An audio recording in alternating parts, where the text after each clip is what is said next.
Junction. इस वक्त की हर अहम खबर के साथ मैं हूं हर्षिता बजाज। आइए अब बढ़ते हैं आज की खबरों की ओर।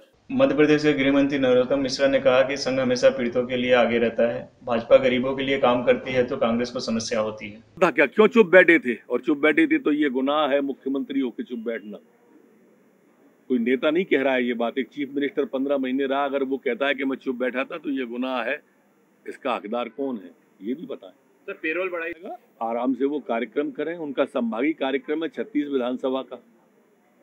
सब विधानसभा में वो जा नहीं सकते। सर, पूछता है ग्वालियर करके। और कोई पोस्टर नहीं उखाड़ा जाएगा। आराम से लगाएं पोस्टर। काय के लिए? से सवाल कर रही। विवेक तनखा जी के ट्वीट पे मैंने रिप्लाई दे दिया। वैसे जब भी भारतीय जनता पार्टी गरीब की बात करेगी, गरीब के हित की बात करेगी, गरीब के हित के लिए काम करेगी तो कांग्रेस को पीड़ा होना स्वाभाविक है। क्योंकि कांग्रेस सिर्फ बात करती है, भारतीय जनता पार्टी काम करती है। और भारतीय जनता पार्टी काम करती है ये कांग्रेस को हजम नहीं होता। डिहाइड्रेशन हो जाता है, हाजमा खराब हो जाता है और फिर वो ट्वीट करने लगते हैं। चुनाव आयोग को ट्वीट कर दिया। अरे कांग्रेस अपनी नीति स्पष्ट करे ना। हमने प्रधानमंत्री के जन्मदिन पर मुख्यमंत्री शिवराज सिंह जी ने 1 रुपया किलो गेहूं, चावल, नमक दिया। कांग्रेस कहे कि गरीब को नहीं मिलना चाहिए। ऐसे बोले हो। अगर हम दूध दे रहे हैं आंगनबाड़ी पर, फल दे रहे हैं, तो वो मना करे कि नहीं देना चाहिए।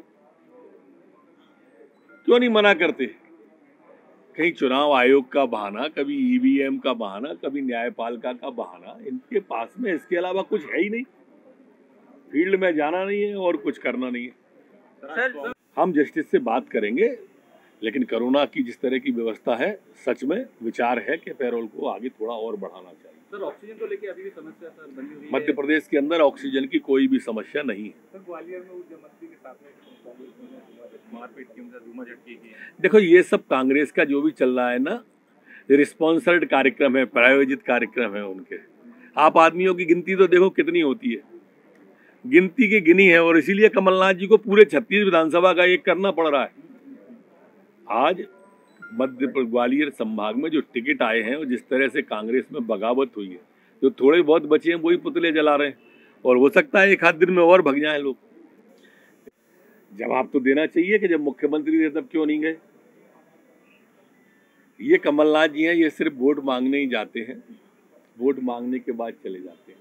हमारे ग्वालियर में चैत हुआ, इसी तरह से आते हैं, चैत काटते हैं और चैत काटने के बाद जो जाते हैं तो अगले चैत पे आते हैं। साइबेरियन पक्षियों की तरह हैं ये। सर्दियों में आते हैं, सर्दी खत्म होते ही चले जाते हैं, फिर जब आते हैं तो सर्दी में ही आते हैं। ये वो लोग हैं जो सिर्फ चुनाव पे आते हैं, चुनाव खत्म होने के बाद जो जाते हैं तो फिर चुनाव पर ही आते हैं। बीच में ग्वालियर का क्या हो रहा है? ग्वालियर परेशान था 15 महीने, हैरान था 15 महीने। इनने कभी चिंता नहीं की। अब आ गए फिर देदाता के नाम तुझको अल्लाह रखे। कमलनाथ जी ने शासकीय गाड़ी, पुलिस की गाड़ी का उपयोग किया। निर्वाचन ने उसका जवाब मांगा कि आखिर क्यों उपयोग किया। निर्वाचन कैसे जवाब मांगेगा कोई? जब आचार संहिता लगी है क्या? एक बात। दूसरा, शासकीय गाड़ी क्या राज्यसभा का सांसद ले नहीं सकते क्या? 2 बात। तीसरा, क्या उस पर भाजपा का झंडा लगा था क्या? तीसरी बात। ये सारे सवाल हैं, इनके भी उत्तर हैं। अगर कोई जवाब मांगेगा निर्वाचन आयोग, जरूर देंगे।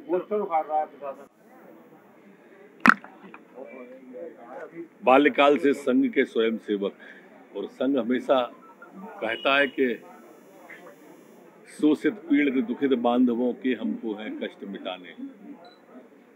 डटे हुए हैं राष्ट्र धर्म हित विपदाओं में सीना ताने। प्रधानमंत्री के जीवन पर यह संघ का गीत एकदम फिट आता है। बाल्यकाल से पूरा जीवन जिन्होंने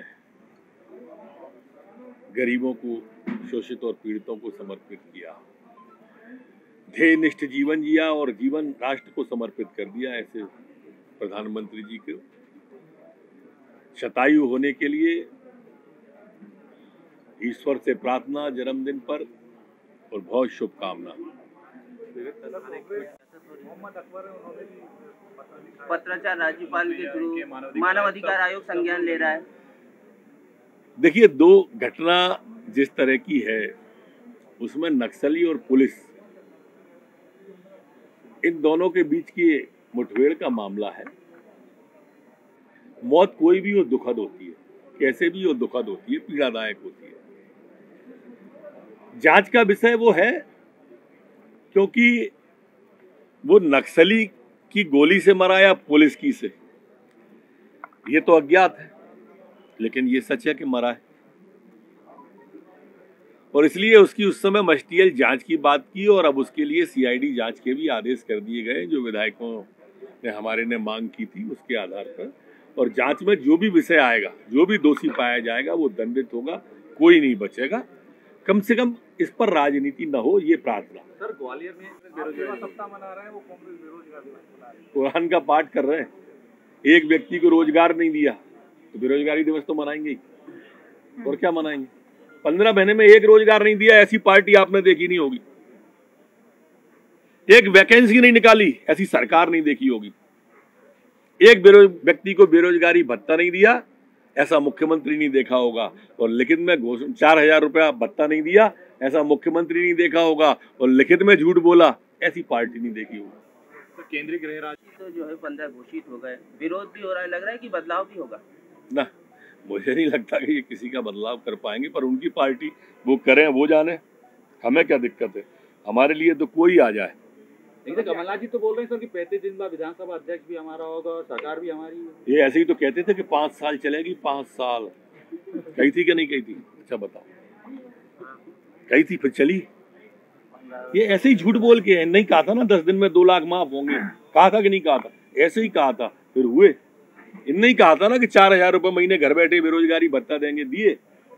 झूठ बोलने के आदी हैं, झूठ पर झूठ, झूठ पर झूठ, और फिर तारीख पर तारीख।